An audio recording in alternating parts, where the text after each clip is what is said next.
వాగర్థావివ సంపృక్తౌ వాగర్థ ప్రతిపత్తయే జగతః పితరౌ వందే పార్వతీ పరమేశ్వరౌ భజే శ్రీచక్రమధ్యస్థాం దక్షిణోత్తరయోః సదా శ్యామావార్తాళి సంసేవ్యాం భవానీం లలితాంబికాం.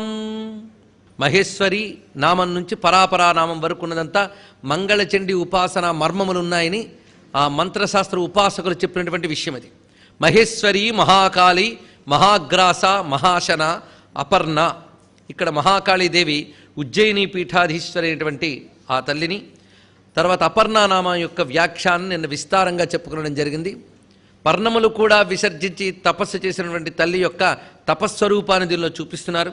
అదేవిధంగా అపగత రుణం యస్యాస్స అపర్ణ, రుణములు లేనిది రుణములు లేకుండా చేయునది. అందుకు జ్ఞానస్వరూపమైనటువంటి ఆ తల్లి రుణ విమోచనీ శక్తిగా చెప్పబడుతున్నది. ఇందులో దాగినటువంటి గ్రహదోషహరమైనటువంటి శక్తిని కూడా ప్రకటించడం జరిగింది. తర్వాత నామం చండిక, చండముండాసుర నిషూదిని, రెండు నామములవి.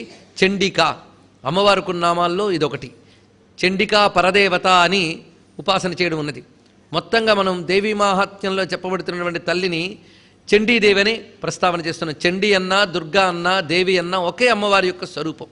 అయితే అమ్మవారిని చండీ అని ఎప్పుడు అనాలి? దీనికి లీలాపరమైన అర్థము, తత్వపరమైన అర్థము రెండు ఉన్నాయి. చెడి కోపే అనే ధాతువు నుంచి వచ్చింది చండీ అనే శబ్దం. కోపస్వరూపిణి అని చెప్పినప్పుడు చండీ. అమ్మవారు కోపస్వరూపిణి కూడా, ఎందుకంటే లోకంలో కోపం కూడా ఉంది. లేకపోతే ఆ ప్రచండమైన సూర్యకాంతిని మనం గ్రీష్మకాలంలో చూడగలమా? అలాగే ఉప్పెనులు ఇవన్నీ కూడా చండరూపములే. ప్రకృతిలో చండత్వము ఉంది, సౌమ్యత్వము రెండూ కనిపిస్తున్నాయి. ఏ ప్రకృతి మనల్ని సౌమ్యంగా అనుగ్రహిస్తున్నదో అదే ప్రకృతి ఒక సమయంలో చండమవుతున్నది. ఈ రెండు ఎందువల్ల అవుతున్నాయంటే ఆయా జీవుల యొక్క కర్మ ఫలంగా ఆ చండరూపం, సౌమ్యరూపం ఉంటూ ఉంటుంది. అలాగా ఆ తల్లి యొక్క చండరూపం జగత్తులో మనం చూస్తున్నది. అందుకు ఇదే మనం నమస్తే రుద్రమన్యవ అని కీర్తిస్తున్నాం. పరమేశ్వరుని యొక్క మన్యువు, ఆ కోపానికి నమస్కారం అని రుద్రం చెప్తున్నది. మన్యు సూక్తం ఎలాగో ఉన్నది. అక్కడ మన్యు అనే శబ్దం చక్కగా ప్రయోగించారు. మన్యు అనేది దైవీయమైన ఆగ్రహాన్నే మన్యు అనాలి. దైవీయమైన ఆగ్రహం, ఈశ్వరాగ్రహం. ఈశ్వరుడు ఆగ్రహం అంటే లోక నిర్వహణలో అదొక భాగం. ఒక పాలకుడైనటువంటి రాజుకి తాను ధర్మపాలన చేసేటప్పుడు అధర్మపాలను శిక్షించేటప్పుడు ఆయన ఆగ్రహం చూపిస్తాడు. అది ధర్మపాలనలో భాగం. అది అంతేగాని అది వికారజనితమైన ఆగ్రహం కాదు. ధర్మరక్షణ కోసం ప్రకటించిన ఒకానొక వ్యవస్థ, ఈశ్వర వ్యవస్థ. అలా ప్రకటించిన స్వరూపమే చండీ. ముఖ్యంగా మన దేవీ మహాత్మ్యాన్నే చండీ సప్తసతి, దుర్గా సప్తసతిని వ్యవహరిస్తాం. చండీ హోమం అని అందరూ వింటూ ఉంటాం. అందులో వాడేవన్నీ దేవీ మహాత్మ్యం యొక్క శ్లోకములే మంత్రములుగా ప్రయోగిస్తాం. కానీ నిజానికి దేవీ మహాత్మ్యం రచించిన వ్యాసుడు మాత్రం చండీ సప్తశతిని పేరు పెట్టలేదు. తర్వాత దాన్ని మంత్రప్రయోగంగా వాడేటప్పుడు చండీ సప్తశతి అన్నారు కొందరు, కాదు నవశత అన్నారు మరికొందరు. మొత్తానికి చండీ మాత్రం అందరూ అంగీకరించారు. హవన ప్రక్రియ పేరు కూడా చండీ. ఇంత దివ్యమైన ఈ చండీ నామం గురించి ఇక్కడ వ్యాఖ్యానం ఎందుకు వచ్చిందంటే, మొత్తం దేవీ మహాత్మ్యానికి చండీ అని పేరు రావడానికి కారణం ఏంటంటే అసుర సంహారం చేసిన అమ్మవారి యొక్క స్వరూపమే అందులో వర్ణింపబడుతోంది గనక చండీ అన్నారు. అంటే రాక్షస సంహారం చేసినటువంటి అమ్మవారి రూపాన్ని చండీ అంటారు. అందుకే చండీ మాట ఎప్పుడు స్ఫురణకు మనకు వచ్చినా అసుర సంహారం చేస్తున్నటువంటి జగదంబ. అసుర సంహారం కూడా కారుణ్యము యొక్క స్వరూపమే. ఈ విషయమే ఎంతో వ్యాఖ్యానం చెప్పుకున్నాం ఈ మధ్యకాలంలో. అందుకే అంత వ్యాఖ్యానం అవసరం లేదు.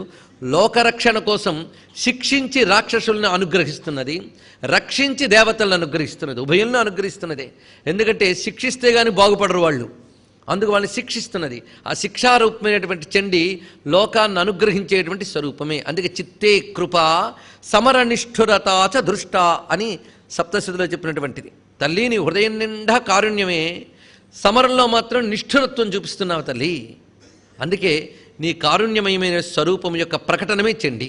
ఇలా చండీ అన్నప్పుడు అసుర సంహారమై ధర్మరక్షణ చేసే తల్లి. ఈ స్వరూపాన్ని తలంచుకోగానే రక్షణ మనకు లభిస్తున్నది. అది చండీ యొక్క విశేషం. అయితే చండీ శబ్దంలో మరొక భావం చూడాలి. ప్రచండ అనొక వ్యవహారం ఉంది లోకంలో. చండభాస్కరుడు, ప్రచండ సూర్యుడు అని. ఈ చండము అనే మాటకు అర్థం ఏంటంటే ఏమాత్రం శక్తిని లోపల దాచుకోకుండా మొత్తం ప్రకటిస్తే దాన్ని చండము అని చెప్పవచ్చు. సూర్యభగవానుడు తన శక్తిని సంపూర్ణంగా ప్రకటిస్తే అది ప్రచండం. అలాగా పరబ్రహ్మ యొక్క జ్ఞాన ప్రకాశం సంపూర్ణంగా రావాలి. ఎంత గొప్పగా రావాలంటే ఆ ప్రకాశం రాగానే ఇంకా అప్రకాశ శక్తులేవి మిగలకూడదు. అప్రకాశ శక్తులు అంటే అజ్ఞానపు శక్తులు ఇసుమంత కూడా మిగలకుండా సంపూర్ణమైన అఖండ జ్ఞానం, ఆ అఖండ జ్ఞానమే చండీ. ఇది పరమార్థంతో తెలుసుకోవాల్సిన అర్థం. కానీ అఖండ జ్ఞానోదయం కలిగితే ఇంకా అజ్ఞానం అనే అసురత్వం ఇసుమంత కూడా మిగలదు గనక చండీనామం పరమార్థాన్ని ఇచ్చే జగన్మాత నామంగా చెప్పబడుతుంది. అటువంటి చండికకు నమస్కారం. ఈ చండికా శక్తి మూడవ అర్థంలో శాసన శక్తి. మూడవ అర్థం ఇది, శాసన శక్తి. జగత్తుని శాసిస్తూ ఉన్నది. ఆ శాసన భయం చేతే జగత్తంతా నడుస్తుంది. మనం ఒక అధికారి క్రింద పనిచేసేటప్పుడు అధికారి శాసన భయం మనకు కలిగి ఉంటే వ్యవస్థ అంతా జాగ్రత్తగా ఉంటుంది, క్రింద పనిచేసే వాళ్ళందరూ బాగా చేస్తారు. ఈ శాసన భయం చేతే గురుగారికి కోపం వస్తుందండి, అధికారికి కోపం వస్తుంది అంటాడు. అధికారికి కోపం ఊరికనే వస్తుందా? గురుగారికి కోపం ఊరికనే వస్తుందా? వీళ్ళు బాగుపడడానికి కదా వస్తుంది. వీళ్ళు అడ్డదిడ్డంగా వ్యవహరిస్తే ఊరుకోరు గనక ఆ కోపం మనం గౌరవనీయమే, అది లేకపోతే తప్పది. అందుకు అమ్మవారి యొక్క శాసన శక్తిని చండిక అంటారు. ఇది తెలుసుకోవాల్సింది, ఆ శాసన శక్తి స్వరూపము. అయితే ఇప్పుడు కుమారి ఉపాసనలో 7 సంవత్సరాల వయస్సున్న బాలికని చండిక అని పిలువడం ఉన్నది. అందుకే చండికా సప్తవర్ష స్యాత్ అని సప్తవర్ష అయినటువంటి బాలికా రూపంతో ఆరాధింపబడుతున్నటువంటి కుమారి పూజలో తల్లి చండిక. చండముండాసుర నిషూదిని, చండముండ అనే అసురుల్ని నశింపజేసిన తల్లి, ఇది నామానికి అర్థం. అయితే నిజానికి చండీ సప్తశతిలోని ఒకానొక ఇతివృత్తం ఈ నామంలో ఉన్నది. మొత్తం మంగళచండీ విద్య కదా. ఈ మంగళచండీ గురించి చెప్తూ దేవీ భాగవతం గొప్ప మాట అన్నది. మంగళ చండీ అంటే సృష్టికాలే మంగళ, సంహారకాలే చండీ అన్నారు. ఒకటే మాట చెప్పారు. సృష్టికాలంలో ఆవిడ మంగళ రూపిణిగా ఉంటూ సృష్టి స్థితులు చేస్తూ ఉంటుందట. సంహార కాలంలో మొత్తం లయం చేసినప్పుడు చండీ అవుతుంది. ఆవిడే మంగళ, ఆవిడే చండీ. ఇది మంగళ చండీ అని నిర్వచనం. అందుకు మన మంగళచండీ విద్యలో చండికా నామానికి ఇది ప్రత్యేకంగా చెప్తూ చండముండాసుర నిషూదిని ఎందుకన్నారు, ఇది తెలుసుకోవాల్సిన ముఖ్యమైన అంశం. ఏమీ ఆవిడ రక్తబీజుడిని సంహరించింది. అటువైపు అసలు రాక్షసులు శుంభనిశుంభులు, వాళ్ళకి అసిస్టెంట్ గాళ్ళు చండముండులు. అసలు రాక్షసులైనటువంటి శుంభనిశుంభులు చంపితే శుంభనిశుంభాసుర సూదిని అనొచ్చుగా, లేదా మహిషాసుర నిషూదిని అనొచ్చు కదా, లేదా మధుకైట భమర్దిని అనొచ్చుగా. సప్తశతిలో ఉన్న 3 చరిత్రములు ఇక్కడ చెప్పవచ్చు. వీళ్ళెవరినీ కాదని చండముండాసుర నిషూదిని ఎందుకు చెప్పారు, ఇది తెలిస్తే చండీ నవార్ణ మంత్ర ఉద్ధారం ఇందులో మనకు కనబడుతుంది. చండీ నవార్ణ మంత్రంలో ప్రధానంగా అమ్మవారికి ఎన్ని పేర్లున్నా చాముండా అనే చెప్పబడుతున్నది. పూర్తి మంత్రం ఉపాసకులకు తెలుసు. చాముండాయై అనేది కదా ప్రధానం. మొత్తం సప్తశతకంతరికి మూలమంత్రం చాముండాయై. మరి ఇంత అసుర సంహారం చేస్తే చాముండాయని ఎందుకన్నారు? ఎందుకంటే వీళ్ళొక్కరు పోతే మిగిలినవన్నీ అవే పోతాయట. అందుకే చండముండలే చాలా భయంకరమైనటువంటి పద్ధతిలో తీసుకుని ఈ చండముండ సంహారం చేసిన తల్లినే చాముండా అంటారు. ఈ మాట మనకి స్పష్టంగా ఉత్తమ చరిత్రలో కనబడుతున్నటువంటి అంశం ఇది. అందుకే యస్మాత్ చండంచముండంచ గృహీత్వా తాముపాగత చాముండేతి తథోలోకే ఖ్యాతాదేవి భవిష్యసి అని చెప్తున్నారు. అమ్మవారు శుంభనిశుంభ సంహారం కోసం వచ్చిన కౌశికీదేవి యొక్క కనుబొమ్మల ముడిలోంచి వచ్చింది ఈ తల్లి, కాళీ అనేటువంటి తల్లి. ఆ కాళీయే చండముండ అసురులు అనేక అక్షోహిణి సేనలతో వస్తున్నప్పుడు నోరు తెరిచి ఆ సేనలన్నీ మింగేసిందిట. అందుకే మహాకాళి, మహాగ్రాస, మహాసన, చండముండాసుర నిషూదిని అన్నప్పుడు ఆ కాళీస్వరూపమే ప్రధానంగా చూపిస్తున్నారు. ఆ కనబడుతున్నటువంటి గజబలం, అశ్వబలం, రథబలం, పదాతి బలం అన్నీ కూడా నోట్లో బఠానీలు వేసుకున్నట్టు వెళ్ళిపోయింది. మొత్తం కనబడ్డ వాళ్ళందరినీ చేత్తో పట్టుకోవడం, నోట్లో వేసుకు వెళ్ళిపోవడం. ఏమిటి ఈ తత్వం అంటే చెప్పుకున్నాం, కాలో జగద్భక్షక. అందుకు ఆ కాళీయే తిన్నగా వెళ్ళి ఇంక మిగిలిన చండముండులు ఇద్దరు యొక్క తలలు నరికి తీసుకొచ్చిందిట. నువ్వు చేసిన యుద్ధమనే యజ్ఞంలో ఈ పశువుల తలలు నరికేనమ్మా అని తెచ్చి ఇక్కడ చూపిస్తుందిట. శభాష్, చాలా సంతోషం. చండముండ సంహారం చేసేవి కనుక నీ పేరు చాముండా అని పేరు ఇచ్చారు. అందుకే మహాకాళి తర్వాత ఈ మాట చెప్పడంలో ఆ చాముండా అనేటువంటి మంత్రాన్ని ఇందులో ప్రస్తావన చేస్తున్నారు. చండీ విద్య అనేటువంటి నవార్ణ మంత్ర స్వరూపం ఇక్కడ చెప్పబడుతున్నది. అందుకే చాముండా మంత్రం చేసేటప్పుడు కూడా చండీ పరదేవత అనే భావన చేస్తాం. అందుకే చండికా చండముండాసుర నిషూదిని. ఇక్కడ ఇప్పుడు మనం చాముండాకి చండముండాసుర నిషూదిని రెండింటికి కలిపి అర్థం చెప్పుకోవాలి. కథ ప్రకారంగా చండముండ సంహారం చేసింది గనక చాముండ, ఇది అర్థం. కానీ చండా ముండా అనేటువంటి మాటల గురించి ఆలోచిస్తే ఈ రెండు రజోగుణ తమోగుణముల యొక్క ప్రకోపం. ఇవి ద్వంద్వనాశనమే. సృష్టిలో ద్వంద్వముల వల్లే ప్రమాదాలన్నీ కూడా. అందుకు అమ్మవారు ఈ ద్వంద్వనాశిని అయినటువంటి, అందుకే సర్వద్వంద్వ క్షయంకరి అని అమ్మవారికి ఒక నామం ఉంది. ఎక్కడొస్తుంది మనకి? ఖడ్గమాల్లో వస్తుంది. ఖడ్గమాల అనబడే దాంట్లో శుద్ధశక్తిమాలలో వస్తుంది మనకి సర్వద్వంద్వ క్షయంకరి. ఎంతవరకు ద్వంద్వాలు ఉంటాయో అంతవరకు బంధం ఉంది. ద్వంద్వములు నశించి ఏకత్వం మిగలాలి. అందుకే ద్వంద్వములే చండా ముండ అనే ద్వంద్వభావం. ఈ ద్వంద్వభావాన్ని సంహరింపజేసినది. ఇందులో చండముండ గురించి చెప్తూ దేవీ సప్తశతి వ్యాఖ్యాతలు వీళ్ళని రాగద్వేషాలకు ప్రతీకలుగానే తీసుకోవడం జరిగింది. రాగద్వేషాలు, అహంకార మమకారాలు, సుఖదుఖాలు, లాభ నష్టాలు, మీరెన్ని చెప్పండి, మొత్తానికి ద్వంద్వములు. ఆ రెండు ద్వంద్వముల్ని కొట్టింది. పైగా చండా ముండ, ఒకడేమో తెగ మిడిసిపడతాడు, ఇంకోడు చతికిలు పడతాడు. రెండూ ప్రమాదమే. మిడిసిపాడుతనము ప్రమాదమే, చతికిలబాటుతనము ప్రమాదమే. మిడిసిపాటుతనమైతే రజోగుణం యొక్క వికారం, చతికిలబాటుతనం తమోగుణం యొక్క వికారం. ఈ రెండూ తొలగించాలి. ఆ తొలగించేటువంటి శక్తే చండముండా అసుర నిషూదని అని చెప్పబడుతుంది. ఇప్పుడు చాముండా అనే శబ్దానికి కూడా దీని నుంచి మనం గ్రహించాలి. ఎందుకంటే అదేగా అసలు మంత్రంలో నామం. చాముండా అంటే చము డాతి లాతి ఇది చాముండా అని అర్థం చెప్పారు. చము అంటే సేన, సైన్యము అని అర్థం. అంటే సమూహము. సైన్యం అంటేనే గ్రూప్, సమూహం. కానీ చముండాతి అంటే సమూహమును నశింపజేయనిది. సమూహము అంటే అనేకత్వము. అనేకత్వం అనగానే మళ్ళీ ఉపాధులు, అజ్ఞానము ఇవన్నీ కూడా అనేకత్వ లక్షణము. అనేకత్వ లక్షణాన్ని పోగొట్టి ఏకజ్ఞానమైనటువంటి స్థితి ఏదుందో అదే చాముండా, అముండా. అందుకే దాన్నే ప్రధానమంత్రంగా ఎందుకు తీసుకున్నారంటే అసలు ప్రయోజనం ఈ అనేకత్వం నశించి ఏకత్వం మాత్రమే మిగలాలి. ఆ ఏకత్వమే ఏకం అద్వితీయం బ్రహ్మ. అందుకే చాముండా విద్య కూడా బ్రహ్మ విద్యే. ఇది తెలుసుకోవాల్సింది. అంతేగాని ఏదో అసుర సంహారం కోసమో శత్రువుల నాశనం కోసమో చేసేటువంటి ఒకానొక హోమం అనుకోవద్దు. అది సంపూర్ణంగా అనేకత్వ భ్రాంతి అనబడే అజ్ఞానాన్ని పోగొట్టేది. అదే చాముండా నామంలో దాగిన పరమార్థం. కనుక తల్లికి ఎన్ని నామాలు ఉన్నప్పటికీ కూడా చాముండా తీసుకోవడానికి కారణం అది. ఇప్పుడు చెప్పిన అనేకత్వము, ఇందాక చెప్పిన ద్వంద్వము రెండూ అజ్ఞానం యొక్క స్వరూపాలే. అందుకే చండముండాసుర నిషూదని అనేది చాముండా మంత్రంలో వ్యాఖ్యానము. ద్వంద్వ క్షయంకరి అని ఒకటి, అనేకత్వ నాశిని, ఇది తెలుసుకోవాల్సినది. ఇప్పటి వరకు ఆ చండీ చండముండాసుర నిషూదని అనేది మహాకాళి నుంచి అనుబంధంగా వచ్చినది. ఇప్పుడు ఇది బ్రహ్మ విద్యగా ఎప్పుడైతే తెలుసుకున్నామో ఆ బ్రహ్మ విద్యా సంబంధమైన నామాలు ఇంకా మొదలు పెడుతున్నాడు. క్షరాక్షరాత్మిక సర్వలోకేశి విశ్వధారిణి. క్షరాక్షరాత్మిక, ఇది ఒకటి విశిష్టమైన అంశం. ఇది ఇప్పుడు ప్రపంచంలో మనకు కనబడుతున్నది అనేకం, మనం తెలుసుకోవలసింది ఏకం. అంతే కదా, ఏకత్వ జ్ఞానమే కావాల్సింది. అయితే అనేకంలో వ్యాపించింది ఆవిడ. ఇప్పుడు మనం తెలుసుకోవాల్సింది ఏంటంటే అనేకముగా కనబడుతున్నది కూడా ఏకమైన ఎరుక కలగాలి. కనుక అనేకముగా కనబడుతున్నది క్షరము, ఏకముగా ఉన్నది అక్షరము. ఇప్పుడు రెండింటి కలిపి చూడన్నాడు. క్షరాక్షరాత్మిక, క్షరము అక్షరము కూడా అమ్మ రూపంగా దర్శనం మొదలు పెడితే ఏకత్వ దర్శనం అవుతుంది. అంతేగాని అమ్మవారి యొక్క ఏకత్వాన్ని తెలుసుకోవడానికి ప్రపంచాన్ని దాటెక్కడికి వెళ్ళక్కర్లేదు. కనబడుతున్న ప్రపంచం అంతా అమ్మ రూపమే. ప్రపంచం అనేకంగా కనబడుతోంది, అంతా అమ్మ రూపమే అంటే ఏకత్వం రాలే. కనుక అనేకాన్ని ఏకంగా దర్శించడమే జ్ఞానము. ఆ జ్ఞానం అంత తేలిగ్గా రాదుట. అందుకే 18వ అధ్యాయంలోని శ్లోకాన్ని ఇప్పటికి 2 మార్లు ఉదహరించాం. ఈ సందర్భంలో మళ్ళీ తెచ్చుకోవాలి. అవిభక్తం విభక్తేషు తజ్ఞానం విద్ధి సాత్వికం. అనేకత్వంలో ఏకత్వాన్ని చూడటమే సాత్విక జ్ఞానము, గొప్ప జ్ఞానము అని చెప్పాడు. అందుకు ఉపాధులు అనేకం, చైతన్యం ఏకం. ఇప్పుడు ఉపాధి దృష్టితోనే కదా అనేకత్వ భ్రాంతంతా కూడా. మనకు కావాల్సిన చైతన్య దృష్టి కదా, ఆ చైతన్యమే లలిత కదా, సర్వ చైతన్య రూపాంతం. ఇప్పుడు చూద్దాం. ఉపాధులు క్షరములు. క్షరం అంటే అర్థం ఏంటి? నశించే లక్షణము కలిగినవి. అందులో ఉన్నటువంటి చైతన్యం అక్షరం, దానికి క్షరము లేదు అనగా నాశనము లేనిది. ఇప్పుడు ఉపాధులు చైతన్యము రెండు చెప్పారు. ఉపాధుల్లో ఉన్నదేది? చైతన్యమేగా. అప్పుడు ఉపాధుల్ని చైతన్యం ఉంటేనే వాడికి గునికి, లేకపోతే చైతన్యం లేని ఉపాధిని అవడట్టి పెట్టుకుంటాడండి. కనుక ఉపాధులన్నీ మనకు ఎలా కనబడుతున్నాయి?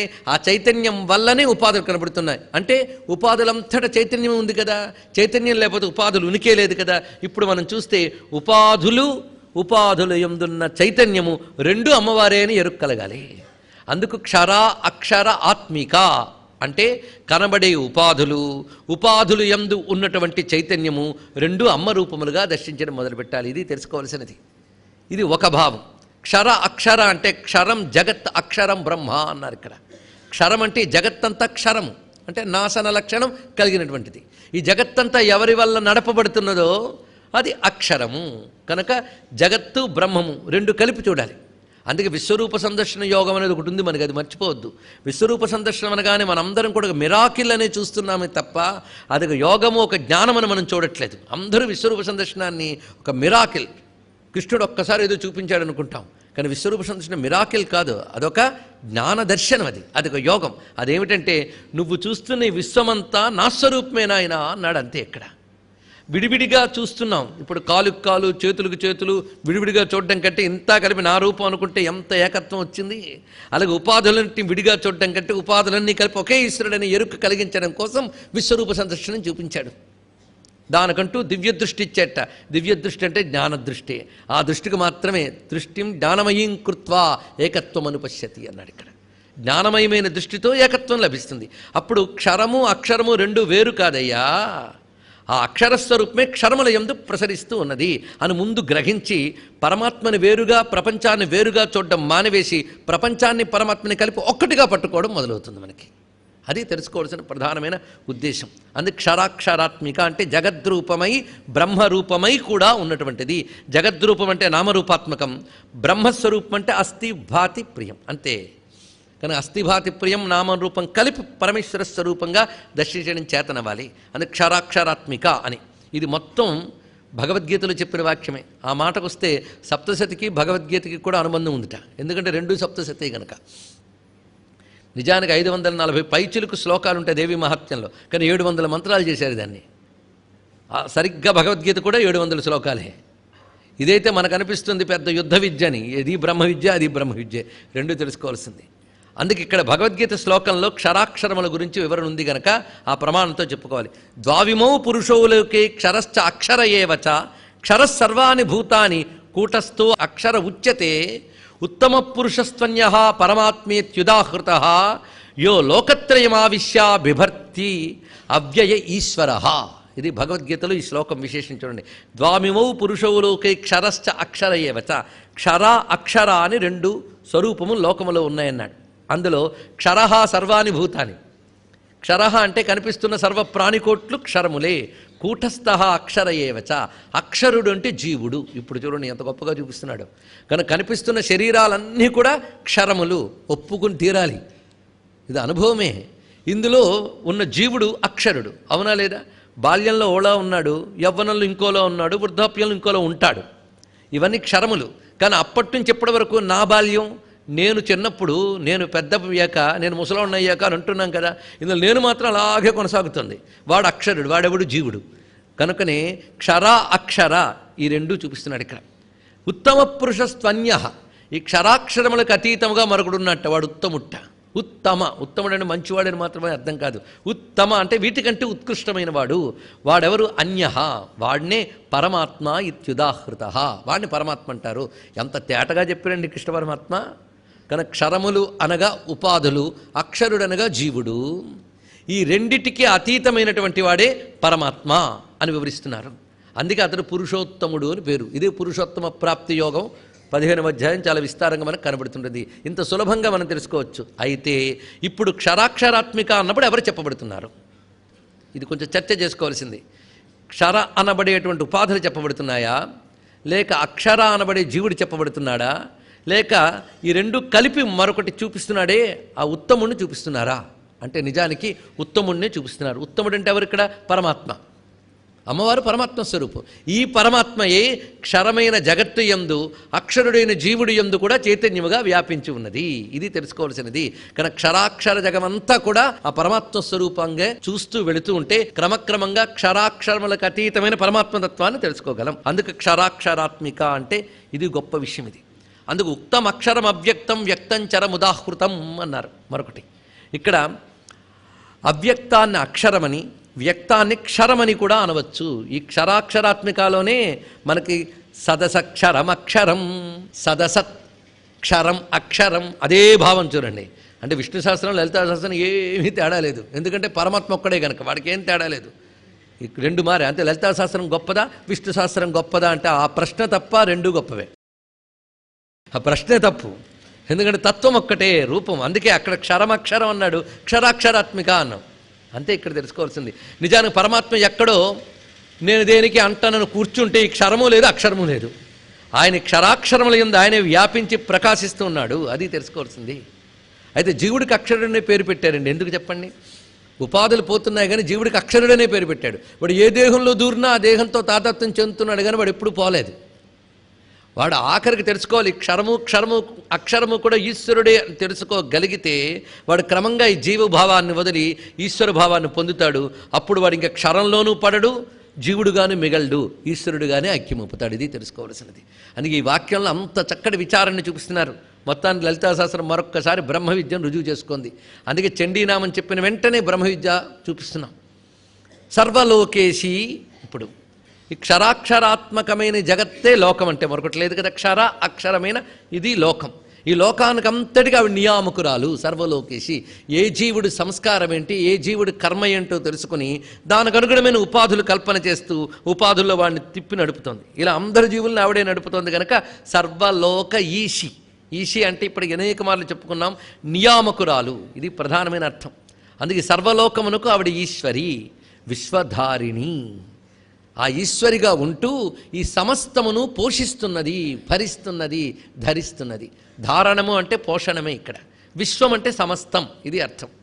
ఈ సర్వలోకములు అన్నప్పుడు విడివిడిగా చెప్పుకున్నా విడివిడిగా ఉన్న లోకములన్నిటికీ ఆవిడ తల్లి, ఇదంతా కలుపుకుని ఆవిడ ధరిస్తున్నది. అందుకు విశ్వధారిణి, సమస్తమును ధరించున్నది అంటే పోషణకర్త్రి. కేవలం నియామకురాలుగా కూర్చోవడమే కాకుండా పోషించి రక్షిస్తూ ఉన్నటువంటి తల్లి గనక విశ్వధారిణి. లేకపోతే ఈ క్షరమనే ఉపాధులను కూడా కనిపెట్టుకుంటుంది ఆ తల్లే.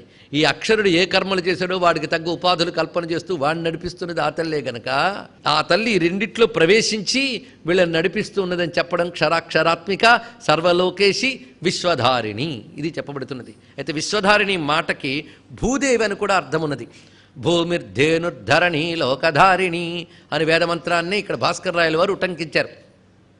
కనుక భూమిర్ధేనుర్ధరణి లోకధారిణి. భూమికి ఎన్ని పేర్లు చూడండి. భూమికే ధేను అని పేరుట. ఎలాగంటే ఆవు నుంచి మనం పాడి ఎలా పొందుతున్నామో భూమి నుంచి పంటలు సంపదలు అలా పొందుతున్నాం కనుక భూమిని ధేను అన్నారు. అందుకే మహాస్వామి వారు జననీ పృథివీ కామదుఘాస్తే అన్నారు. ఇక్కడ ఈ భూమియే ఒక కామధేనువు అని కీర్తించారు ఆయన. అందుకే ధేను. ఇదే ధరణి. ధరణి ధారిణి రెండు ఒకటే, మనం ధరిస్తున్నది. అంతేకాదు ఈ ధరణి అంటే ఆధార శక్తిగా ఉన్న తల్లే లోకధారిణి. ఆ లోకధారిణి ఇక్కడ విశ్వధారిణి అంటే భూరూపములో ఉన్న తల్లి అని కూడా భావన చేయవచ్చు.